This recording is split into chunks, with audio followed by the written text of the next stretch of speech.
Hey everybody, this is Jeff from TDC bringing you this week's 2-minute policy video.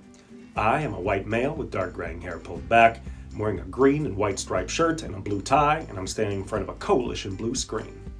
Today, I want to remind you of the passage of time. It has been 5 years since Tennessee's Katie Beckett program was passed by the General Assembly and approved by the federal government.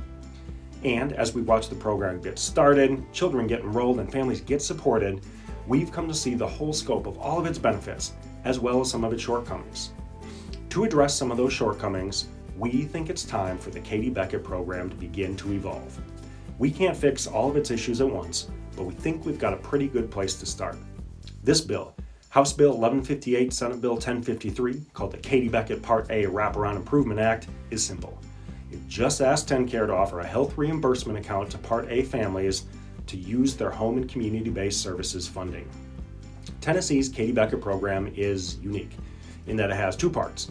Part B, which is considered a Medicaid diversion program, offers $10,000 in the form of a health reimbursement account, or HRA, for the purposes of defraying medically necessary costs. Part A, however, has a different system. Part A requires a family to purchase things through their managed care organization, or MCO, who administers Part A. This is a burdensome process with a lot of flaws. MCOs are notoriously slow in approving purchases. They often require families to try their own preferred brands before approving purchases of brands the family knows will work, and those goods are often subject to dramatic price inflation. Ultimately, it's an inefficient process for Part A families that cost them time, out-of-pocket funds, and likely a good chunk of their peace of mind. The solution to this problem is simple. Make Part A HCBS funds look like Part B funds.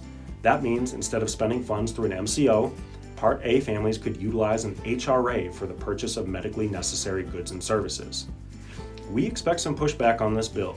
TennCare designed this program this way on purpose, and it is loath to admit their programs might suffer some problems. But this is important. The burdens placed on Part A families to utilize benefits promised to them betray the purpose of the program, which is meant to provide support for families of children with disabilities and chronic health conditions. This bill has not been heard in either the House or the Senate yet, so our grassroots support is going to be important to moving this thing quickly. To get involved, you can sign up for weekly policy updates on our website, tndisability.org. You can also text TEAMWORK to 72690 for updates sent directly to your phone. This has been Jeff. Catch you next time.